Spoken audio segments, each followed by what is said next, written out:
Welcome to Talking Heads on USA Global TV, starring the one and only wonderful Dr. Jacqueline. It's a prestigious place where world-class influencers and experts meet, and where you'll find the most trusted advisors and coaches for all things in life and business.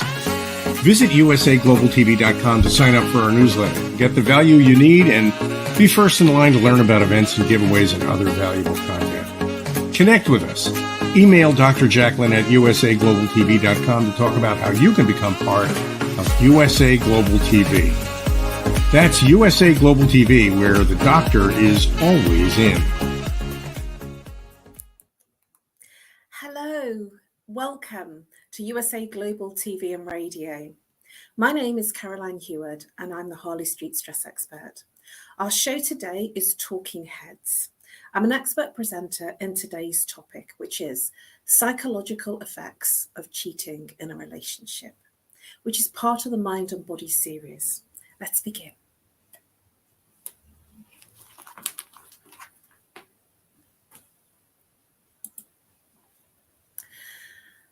I love to start with a quote in all of my presentations because I like to set the scene.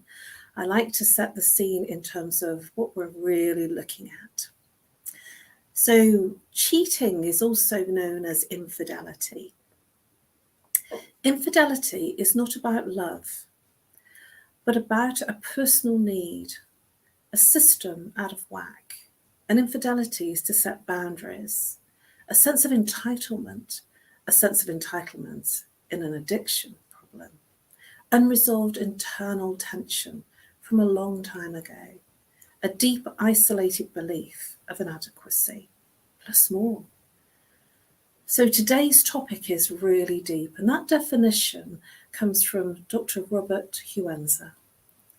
And I wanted to set the scene in a way that it's a much bigger topic than somebody who's just cheated on you for the sake of it. So let's explore the deeper aspects and how it psychologically affects you in the relationship, the person who's actually done the cheating, and also how it affects you emotionally. So here's another nice quote by Greg Behavioural. Let's call cheating what it is, a complete betrayal of trust. You can't talk about the subject of cheating without looking at the aspect of trust. Trust within the relationship for yourself and trust within the relationship with your partner. This can mean a betrayal of trust not only in a marital relationship, but actually a friendship. It can be a betrayal of trust in a relationship that hasn't got to the place of marriage, and it can be where you're living with somebody. So this betrayal of trust can be very deep in many ways. So let's just look at what it can look like when you're in that betrayal of trust. So you can be in a very intimate situation in bed where the woman or the man may be asleep and the other partner is on a phone, making text messages or quiet calls, those whispered calls where the other person is dead asleep. It could be that the partner has her doubts or his doubts and decides to check their partner's phone, and then they start to find out and things unravel. And these situations are never as easy as they look. They can be complex in terms of feeling secure and safe in the relationship or not feeling secure and safe in that relationship. That's being a betrayal. I quite like this other quote on the other side of the slide. I cheated on my boyfriend 3 times because he didn't show me enough attention. And I find that really fascinating, that it is, for some people, a reason. And this isn't a marital cheat. This is somebody that has a boyfriend and decided to cheat on them because she didn't get the external affection she was looking for. So I just wanted to paint a bit of a picture of the parameters of where cheating can lie and how it can be discovered and what causes it before we go into the real depth of this presentation. So cheating is not necessarily the very broad aspect of what people say, he cheated on me, she cheated on me. It can be in all sorts of ways. So let's explore in a deeper way.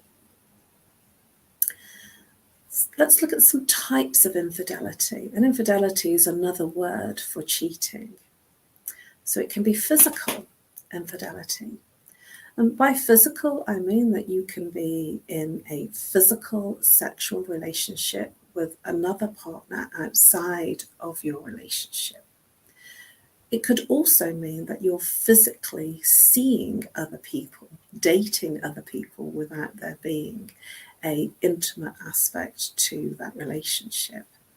The fact that the infidelity lies in the fact that you're hiding it. So if you are hiding a meeting with someone, it can be considered and would be considered as a type of infidelity because you're not being clean. If there was nothing to hide, then why would you hide it? And that fact, that very fact that you're hiding the physicalness of meeting up with someone can mean that there's something that's behind it, another agenda behind not expressing your truth of that physical meetup. But obviously, the most damaging is if there is a physical, intimate relationship with another person outside of your normal relationship. It can be emotional. So you can be leaning on somebody for emotional support and not expressing to your partner, to the person that you're in a relationship with, that you're doing that. It could be that it's an intimate emotional relationship outside of your relationship, which is one of the most damaging in terms of an infidelity in your current relationship. Why is that more powerful? It's because sometimes you can be in a physical relationship with someone and there be no emotions attached. So it's just physical. But when the emotions are there, it's very difficult to move away from that infidelity and to move away cleanly. And there will be all sorts of emotions that come up for you and for the person that you're in a relationship with, both sides, the infidelity and in your permanent relationship. And so it can cause all sorts of problems because when you get into the emotions, they spill out, and this is where all sorts of repercussions can come in for both parties. When you're in that emotional attachment, you're in feelings and emotions. And then you have an investment that's greater than the physicalness of that infidelity. I'm going to explore the emotional side a little later in a deeper way. It could be a cyber infidelity. With our current times of social media and our current times of really being connected to our phones and being very connected to social media and all the various platforms, there are many platforms that have emerged for people that it's very easy for someone to get into a cyber relationship. So you can be, there's new words for it now that certainly weren't around in the 70s and 80s called sexting, which is texting with the sexual connotations of a relationship that's not actually physical. It could be that you're exploring pornographic sites where if your partner found out, they would feel a level of you cheating on them because that would bring up things for them that they would not feel good about themselves, that they're not enough for you. So cyber infidelity, although you're not physically with the person, it's almost as damaging. In fact, if not even more damaging, because it's an escape mechanism, an escape out of your relationship and into the cyber world. An infidelity of an object, such as using your phone or work, if you move your attention more into your phone, so you might have heard the expression, he or she has a greater relationship with their phone than they have with their partner. You will see this, over dinner, in restaurants, at functions, where people are really glued to their phone, and it's almost like the phone has become the object of their attention, and the person that's in the relationship with them has become secondary. I've had, in my time, had lunches and dates with somebody's phone rather than with the person. And so I've made reference to it because that was very difficult for me, because I'm very much a visual and face-to-face person. I like the eye contact in a relationship. And when somebody is in the attention of their phone, it almost feels like you're not good enough for them, that whatever's in the phone, the message, the text, whatever they're looking at, is far more important than you. Or there can be an escapism into work, that the work has become much more important than the relationship that they're in with their partner. And so these objects are escape mechanisms from being in the relationship and being full into the relationship that they're in. And then they have a relationship with their work, with their phone, with their colleague, with their events, that there will be all sorts of other things that become priority over the relationship. There can be, and this is a very interesting one, financial infidelity. And this is certainly something in our current times that I have witnessed and seen more of, that people will spend money in different ways. And they will almost, for some, they will hide it from their partner. So they might have bought for a woman a very expensive pair of shoes or an expensive handbag. Or they might have spent more money on some clothing, a coat, a jacket, an outing, or a gown that they've bought for an event. And there's that embarrassment of how much that we have spent on that activity or that thing. And so we will hide it.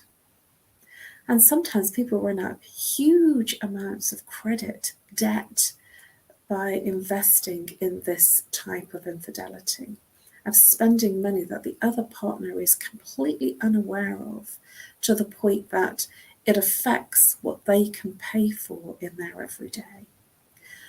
So I'm looking at this from the perspective of it can really cause some damage, because the lie of keeping it from the person is much, much bigger than sharing the truth.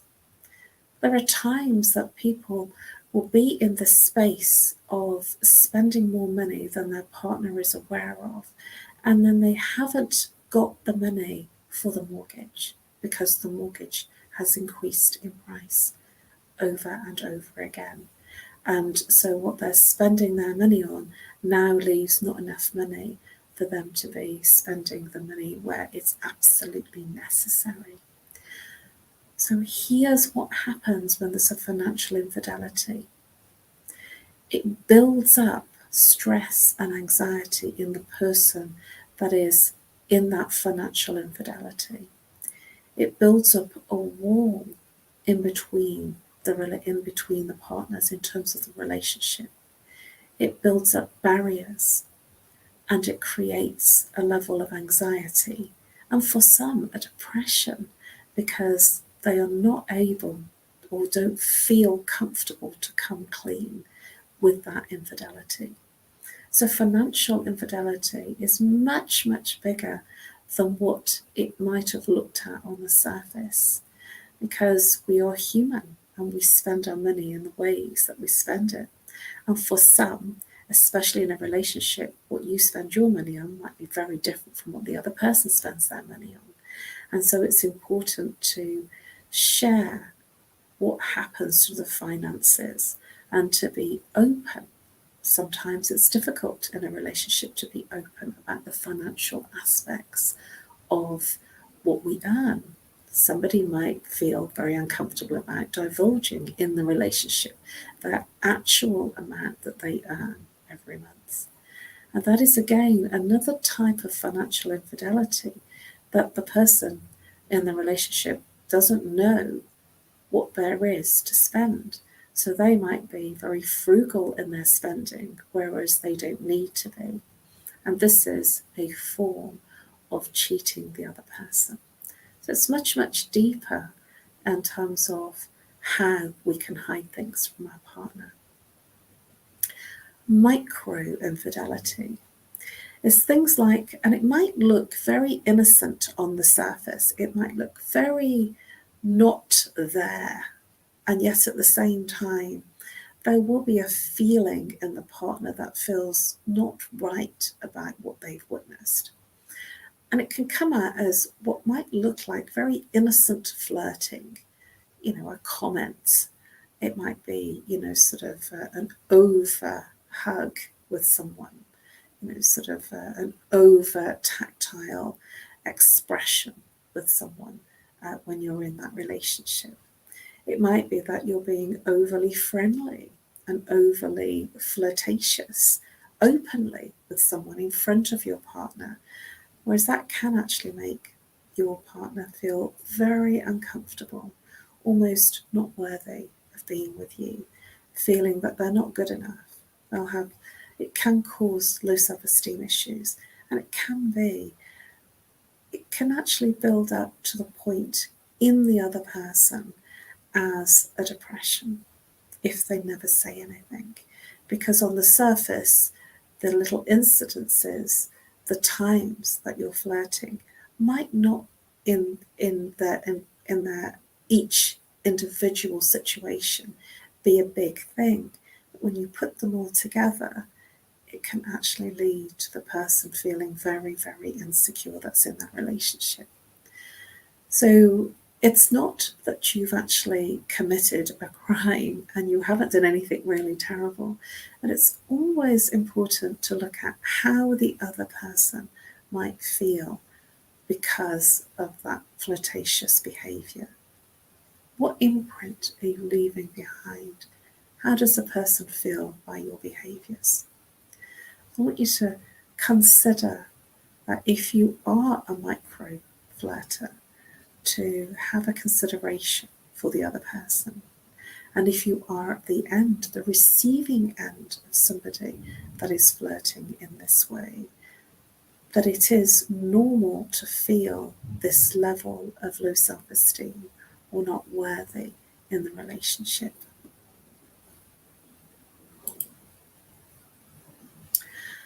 Let's look at some common reasons why some people might cheat. It could be that the person that they're in a relationship with might be emotionally unavailable. What do I mean by that? We hear this term a lot, emotionally unavailable. So they're in a relationship, and they're in a relationship from the viewpoint of being seen in a relationship. So they have a partner, they do all the things together that a relationship deems that you should be doing. But there's no feeling and emotion behind it. It's what you see is all there is. And so the person might be, what I would call going through the motions without the emotion. So they're doing all that domesticity, being seen to be in a couple, and actually not feeling and expressing that love that you would hope for within a truly committed relationship. So when the person is emotionally unavailable, it can have a serious impact on that partner, and it can lead for some into severe amounts of anxiety or indeed depression, because they will feel emotionally starved of that relationship. It could be that the person has a fear of intimacy, a fear of being closely intimate with someone, which is why they hold back. So again, this person can go through the motions without feeling or showing that intensity of emotional experiences in that relationship. And the other person knows, because they will feel that there's a feeling of a lack of intimacy, a lack of expressive, emotional, physical intimacy. It doesn't matter how much you do to hide what you think the other person can't see, the person will feel it.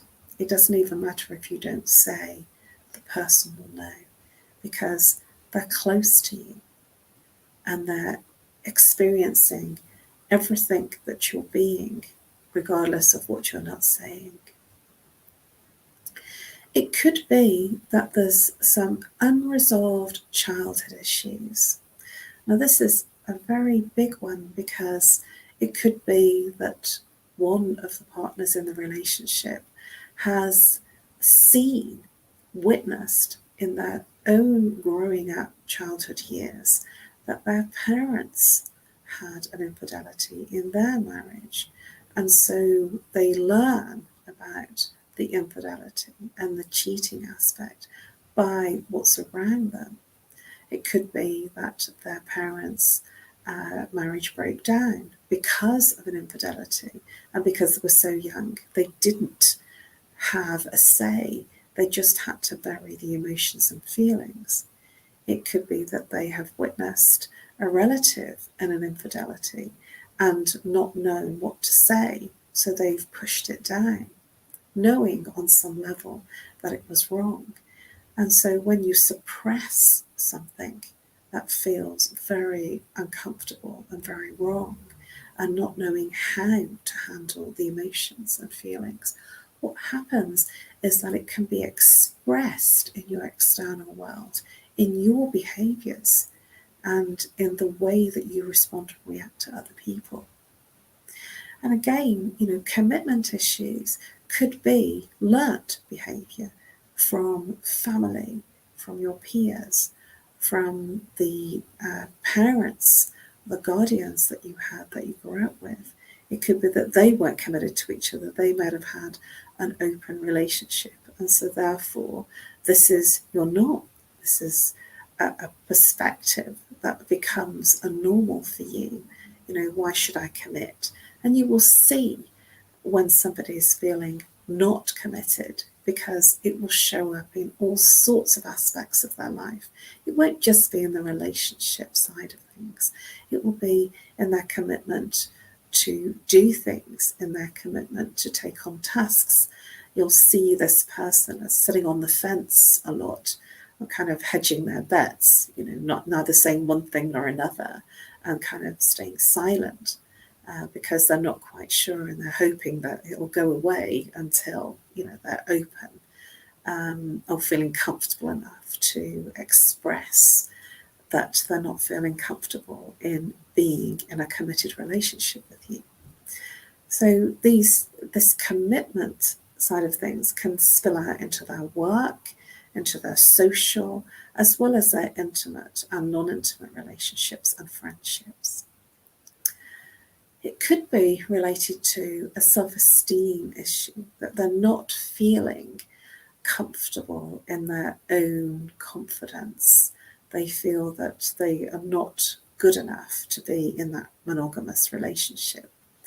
And so going outside of that relationship and seeking an ego boost, because when you're being attracted and attractive to someone else, if somebody takes an interest in you outside of the relationship that you're in, it performs as a boost to your ego. And sometimes it's actually addictable, because the ego is where the solar plexus resides, which is the upper abdomen.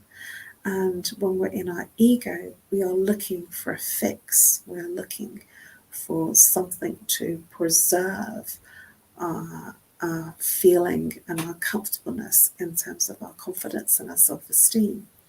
And so searching for that ego boost will have an impact on the self-esteem of the person, and obviously of the person within the relationship that has been cheated upon. Now, this very neatly goes into addictions. When somebody is in addictive behaviour, whatever that addiction is, whether it's recreational substances, whether it's a porn addiction, whether it's a sexual addiction, addiction to escorts or prostitutes, or an addiction to many partners, whatever that addiction is, what's really interesting is the behaviour of addiction comes from the solar plexus, and it's coming from a place of wishing to boost the ego, and a place where the person is feeling a level of low confidence or low self-esteem. So they're boosting their ego through these specific addictions. And there is not a right or wrong in this.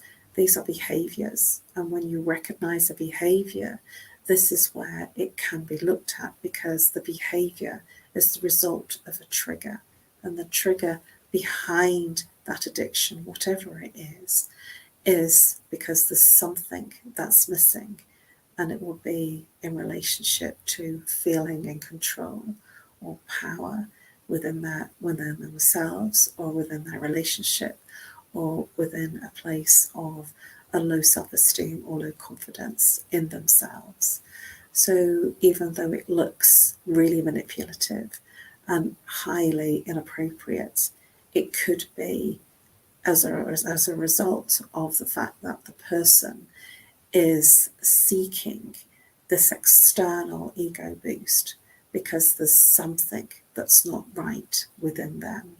And this is where it's important to seek external and professional help, because we will move into these addictive type behaviours where we will be destroying our own relationship with ourselves, as well as the relationships that we're in and friendships that we're in, because we're not serving ourselves fully, and there's something missing within our lives. So the addictive behaviour can be that they're looking for something that they can't find within themselves. So they're looking externally to feel something different. And that external addiction of cheating in whatever way that they are will actually come back at them in a different way, because it doesn't serve what they actually needed to resolve. One of the big things that comes up in an infidelity is trust.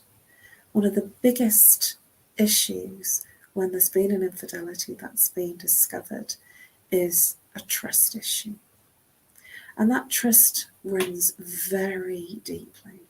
That trust is something that once it's broken for some people, there is no way back. I certainly myself have had an infidelity in a relationship when I was 17. And it didn't matter how much I loved that person, how much I wanted to be with them. I just couldn't stay in that relationship. I couldn't be in that relationship anymore, even though it nearly enough destroyed me, because I'd lost everything as far as that relationship was concerned. I couldn't step back into it because I would wonder what he was doing. And so this is very common for some people, to feel that level of, how can I ever trust them again? Once the trust is broken, it's broken, and I can't go back. And if this is you, if this speaks to you, there is no wrong in that. It's a very hierarchical level of response. And at the same time, that means that there's there's a value in you on trust, it will almost be incomprehensible to the other person. Well, can't you just forgive me and forget it about it? I'm sorry. There's a place for some people that they just can't go back. And even if they do try, and I say this operatively, even if they do try to go back, it doesn't work, because there's all sorts of mistrust and miscommunication in terms of that relationship thereafter. And it causes them all sorts of untold anxieties and depressions that they wouldn't have believed possible by pushing themselves into the place of believing them and trusting that person again. So if trust is very high on your value list, feel comfortable that it's okay for you to literally end the relationship. Because for some people, once the trust is broken, they can't make it work. And if this speaks to you, allow yourself the flexibility, the honesty, the integrity of saying, it's okay. We've been there. We've had the relationship. It's over. And if you can get past the trust, then there are ways that you can do it too. So allow yourself the comfortableness of exploring, is trust one of your values? If somebody broke your trust, how irrational do you get when somebody breaks your trust? Because if they've broken your trust, you will know if you've got very irrational and said, no, I can't do it, I can't go back, even though you're suffering and you really want them and you really love them and you just can't do it, it's because it's for value. And it won't make sense. When we're hit a value, it will cause us untold amounts of anxiousness and for some, a depression of the past betrayal.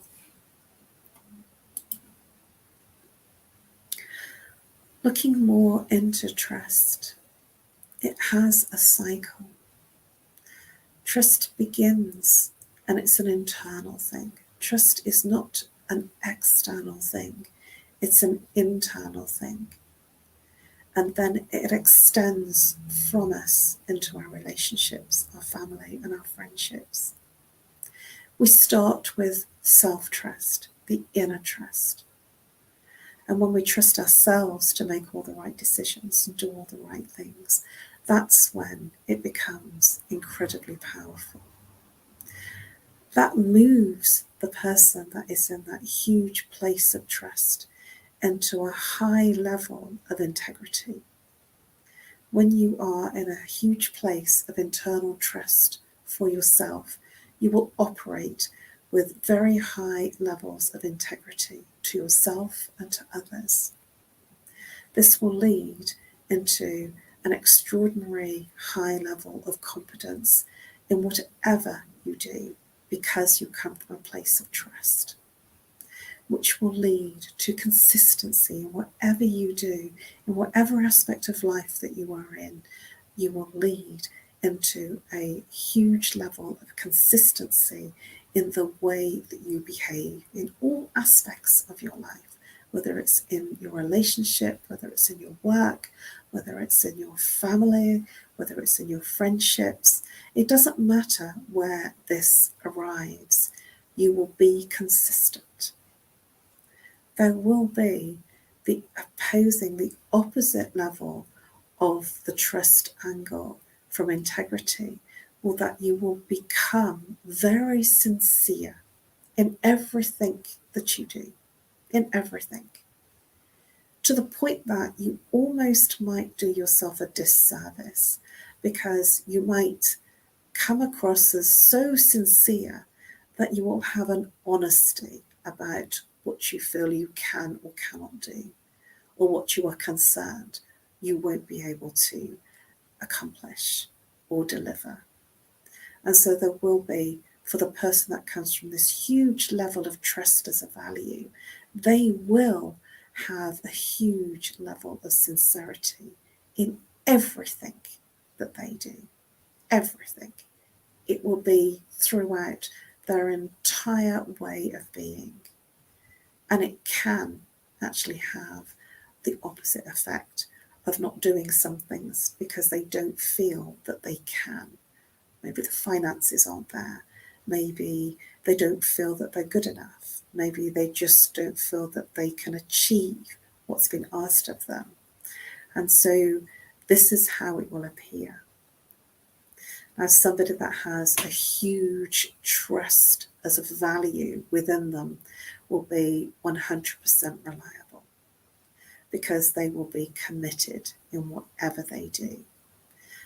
Have a look at these qualities. Do you know people that have these qualities? Somebody you can really, really rely on, that will be committed, that will have consistency, that will have competence, and that will be sincere, almost to the place of a disservice to them, that you see beyond that disservice and you move out to that place of disservice and you support them in whatever way that you can because you see, you know this person is trustworthy. They're consistent because they have a high level of integrity. These are powerful qualities to have. And my invitation for you is to look around you and see who you trust in your personal, your professional, and your intimate relationships. And look at where they are on this scale of all these other qualities that come out of trust. Because when the person has this value of trust within them, they will show all these other very powerful qualities. And my invitation to you, when somebody is demonstrating this level of commitment and trust within themselves and to you, is to honour them and be respectful back, because they just might need that little bit of a push to stretch what they feel they can and cannot do. My invitation for you, if you meet such a person in an intimate or a relationship that is a relationship of intimacy, is that if you break their trust, they will not come back. If you break that consistency of their trust in you, they will move away. There will be nothing that you can do. Are you that person that has trust as a high value in the way that you operate in the world? If this is you, understand why it's difficult for you to forgive. Understand why it's difficult for you to commit to things that you're not sure about. And appreciate the level of commitment that you've made to yourself in this level of trust. I want to share a very whimsical quote with you that made me smile when I read it. And this is about recognition. And this quote is from Faye Weldon. And it's speaking in a bit of a tongue-in-cheek way. One tends to suspect others of what one is guilty of oneself. Let me say that again. One tends to suspect others of what one is guilty of oneself. The unfaithful wife or husband is quick to suspect the husband or wife of infidelity. Because if you are the serial cheater, you will recognize the signs in another person. You will recognize what that person is doing, because there's a familiarity in that infidelity that you recognize if you also are a person that creates a cheating aspect within your relationships. And it did make me smile because of the way this quote was worded. One tends to suspect, it's very tongue-in-cheek, which is very much the behaviour of somebody that will be cheating on their partner. So moving on, can a relationship survive cheating? Now, I've given you some reasons why it might not survive. But definitely, it can survive. And these are some ways that it can survive. Before we look at that, I want to look at after the disclosure. So after that infidelity has been opened up and disclosed, what can happen within the relationship, how it can affect the relationship. Because once the disclosure of that infidelity has occurred, it can bring up all sorts of emotions to you personally, within the relationship, and obviously with the person that has done the cheating. So there will be an anger within the relationship of the exposure of that cheating. There will be an anxiousness of that relationship, because both parties are not knowing how the other one is responding and feeling uncomfortable. It can move for some people into a depression where there is a focus within the relationship on the past and never really moving from that past infidelity. Always, if there's an argument or an upset or something that's said, that will keep going back to that space of that infidelity. The conversation keeps going back, which can create a depression, because if you keep considering and having the conversation of a past issue, of a past infidelity, that focus of being in the past can create a depression within the relationship for both parties. It can, within the relationship, create a level of self-loathing, because the person, whether they've been the one that's cheated or the one that's at the end of the cheating, and certainly the relationship itself is an entity in its own right, can be in a space of loathing, be in a space of shame and guilt, and can create all sorts of repercussions for the relationship. It can really lead to the relationship coming into a self-esteem issue, where the self-esteem of the relationship becomes very small, very low and insignificant, and almost it becomes that's the focus of the relationship. And for some, it can, if there's children involved, it can impact the children, because the children, even though there may be a situation that you're not talking to the children, if there is children involved in this relationship, it can lead to the children feeling insecure within the relationship of the family. It can lead them to feeling a level of insecurity of whether that relationship of the parents will last, and that will make them feel very uncomfortable and show up in their external world, maybe at school. It might be that they're not sleeping. It may be that it will affect their appetites. It can affect them in all sorts of ways, and they will never say anything because they don't know how, but it can impact the children in a big way. After disclosure, the person who was cheated upon can feel a level of grief, loss. They can move into a place of that experience of the relationship never regaining what was. So they will be grieving the loss of that beautiful relationship that they were in before the disclosure of the infidelity.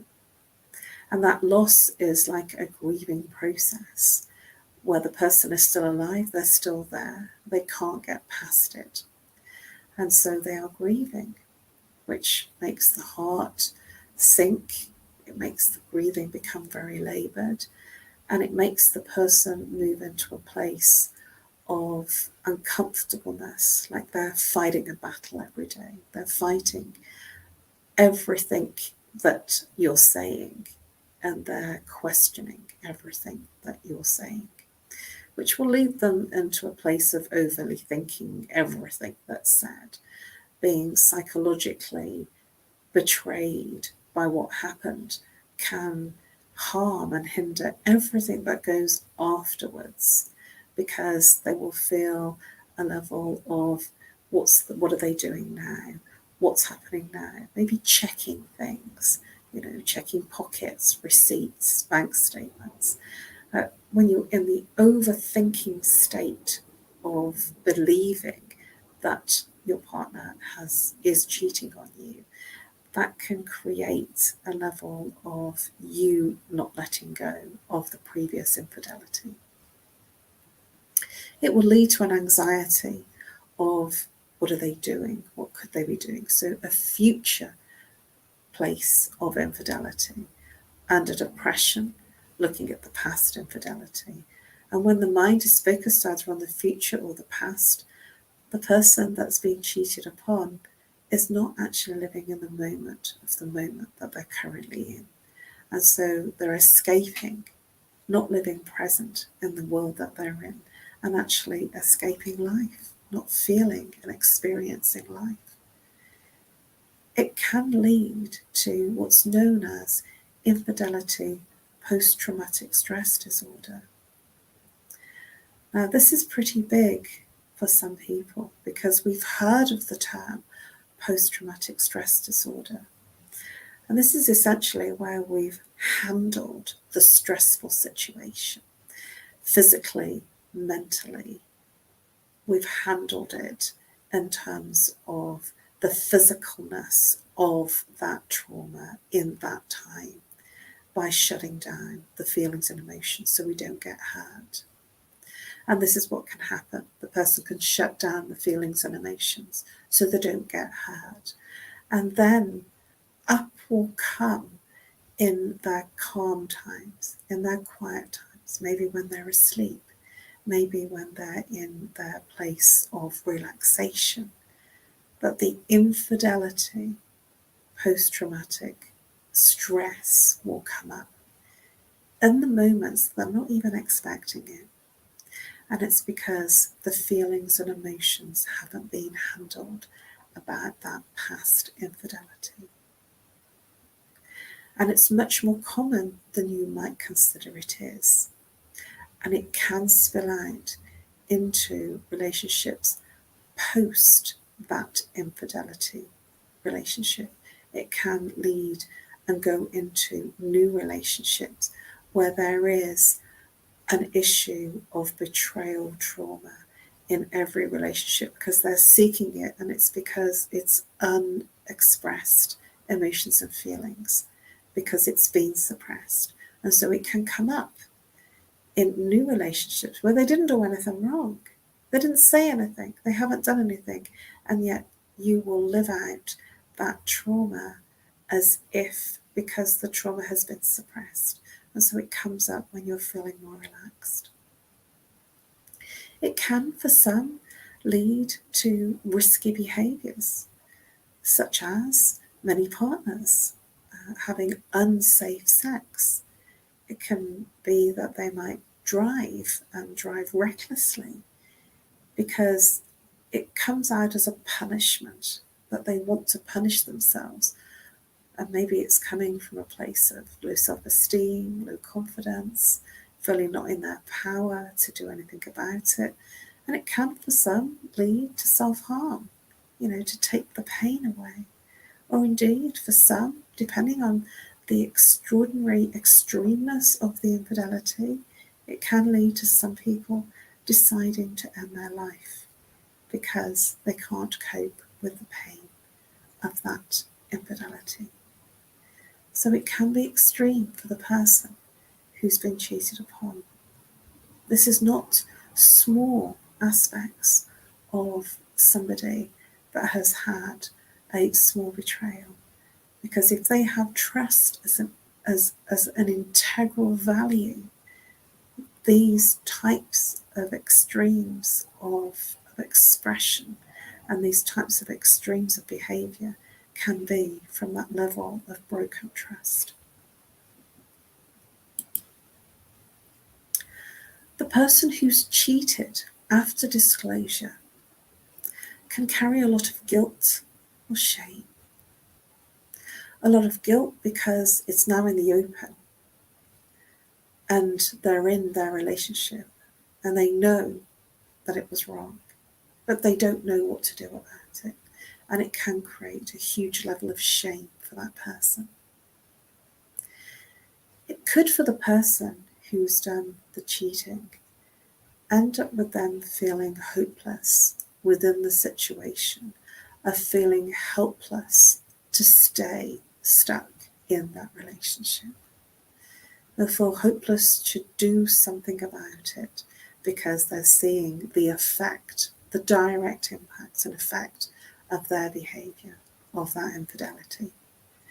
And so sometimes it may lead to them staying in a hopeless relationship that they see no way out of. It could be that they're suffering from a level of grief, a giving up of the relationship as it was, because once the disclosure has happened, the relationship will step into a new place for both people. And it might not be the best place to be for the person that has done the cheating. And yet there will be, even though they have done the infidelity, it might be that they are grieving what was the greatness of their relationship. And it may move them into a place of giving up on the relationship that was. And perhaps moving to a place of forgiveness. Please forgive me. I was wrong. It was a moment of madness. I love you. It was nothing. It was just physical. I didn't love them. I don't know why. I was drunk. All these different excuses can come up. And when the person is seeking forgiveness, it's because they've realized that in that place of almost losing someone, they actually realize what they're losing in that place of being in an experience of about to lose this beautiful relationship. This is when it can make the relationship stronger for the person who cheated. And on the other side of that coin, it could be that the person decides to blame their partner. You weren't there for me. You don't love me. You don't show me the affection. That's why I've cheated on you. It can mean all sorts of things, and they can literally play the blame game, making you the injured party, the wronged one. You did this, therefore I cheated on you. You didn't love me enough. You didn't show me enough affection. You're not emotionally available in this relationship. You've deprived me of a physical, intimate relationship. Why do you think I sought relationship outside of this relationship? I love you, but I need to have that physical part in the relationship.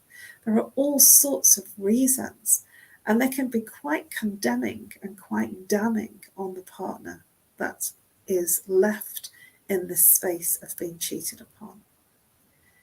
This is where you may get a narcissist manipulating, making themselves right for their behavior and making you wrong, because there's a place that they feel very uncomfortable about taking the blame.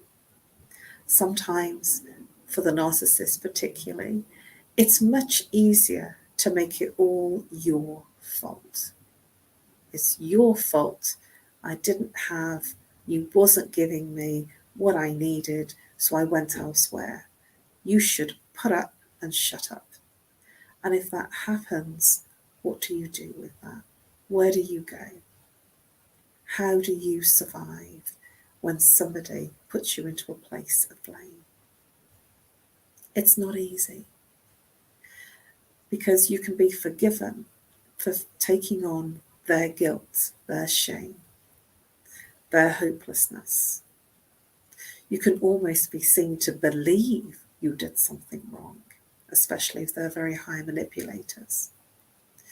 My invitation to you is to go inside and allow yourself to feel whatever it is that you feel, and find the place that feels right for you to respond from a place of your authenticness of what feels right for you to respond. Because if somebody's blaming you and you do believe that it is your fault, that is another aspect of you taking ownership of something that may not belong to you. That's something that may just not be yours to deal with.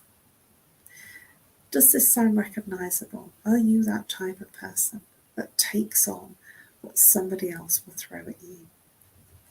This is called transference. So when somebody transfers their stuff onto you and you start to deal with their stuff as if it's your own, as if it's your own thing to deal with. And this can be very challenging for the person because they could be forgiven for believing that it really is their fault. And this is where you end up in a domestic abuse relationship, a narcissistic relationship, because they put on you and make you move into a place of believing it was your fault. I can assure you it's never your fault. And the place to move to is a place of conversation, a place of openness, of open conversation on both sides, so that you can move through this blame and move to a place where it feels more comfortable, whether you continue in the relationship or whether you end the relationship. That it doesn't begin in the place of blame. There has to be a conversation on both sides.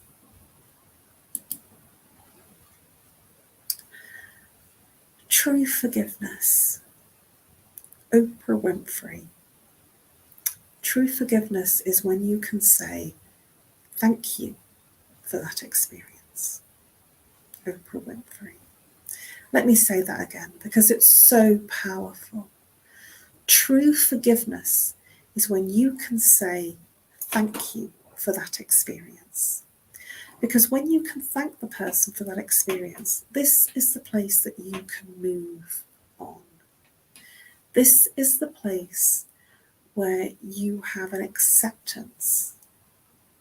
And let me be really clear here. This isn't forgiveness of the act of the betrayal. That's not what I'm talking about. Because the betrayal is a betrayal. You're not forgiving them for it. You're actually forgiving yourself. And when you forgive yourself for the situation, for the response, for the behaviours, for the space that you find yourself in, that forgiveness is healing for you. It's an incredible healing journey to forgive. Because the forgiveness that you express is not necessarily for the other person. It's actually for you. It creates an incredible inner peace. Let me say that again. It creates an incredible space of inner peace for you. And this is not making it right that the other person did the cheating or had an infidelity towards you. This is not that. Because that is a behaviour that is not acceptable. This forgiveness, this heartfelt forgiveness, changes your experience and moves you into the heart vibration. And it helps you to find a place of peace and compassion for yourself. Look at what you gained from that experience. Look at how you've moved forward. Take the lessons of that experience of that infidelity and find a place for you to move on that feels right for you. It might be not to stay in that relationship. It might be to stay in that relationship, and it might give you an absolutely incredible relationship to move forward to. The invitation here is that forgiveness is a powerful, powerful healing tool. It may sound frivolous to forgive, but when you forgive, it has untold healing qualities for you, for your life, for your children, for the people around you, for your family, your community, your peers. It can be the beginning of creating your world peace. Thank you for your attention. Thank you for your heartfelt attention. I know today's topic has been difficult. I am sure on many levels that many people have experienced this form of cheating in different ways, whether it be professionally, personally, in a relationship, in an intimate relationship, in a friendship. There are no rights and wrongs. There is only the experience. We are here to have a human experience. If we take on board that we are spirit and we come from inspiration. Spirit is a part of inspiration.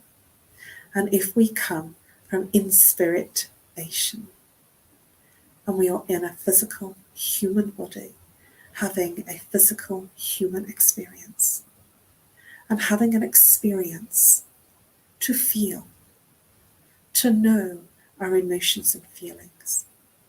This is a place to learn, to feel joy, sadness, compassion, gratitude. This is a place where we can grow. If you feel that you've had benefit from this lesson, you can find me on Talking Heads on USA Global TV and Radio. There will be an incredible set of Talking Heads presentations from 2022. I would be honoured for you to go and look at some of those presentations. The subject matter that I cover is not always easy. Some of it's deep, some of it's challenging, because you might be the person that has done the harm. You might be the person that's suffering from the harm. Whatever, wherever it is for you, put your trust in seeking some answers, by seeking some advice. And I share so much in those presentations. I would be honoured if you looked at some of the other presentations that I have done. They're really not PowerPoint presentations, they're healing transmissions. You've been listening to Caroline Heward, the Harley Street Stress Expert. If I may be of some help to you, if I may be in service to you, to help you in some way, reach out to me on email nomorestress@live.co.uk, or call me if you're international +44, if you're local 07523 120 189. It has been my absolute privilege to share this lesson with you today. Please stay peaceful. Go into a place of trust for yourself and live in a place of authenticity and integrity.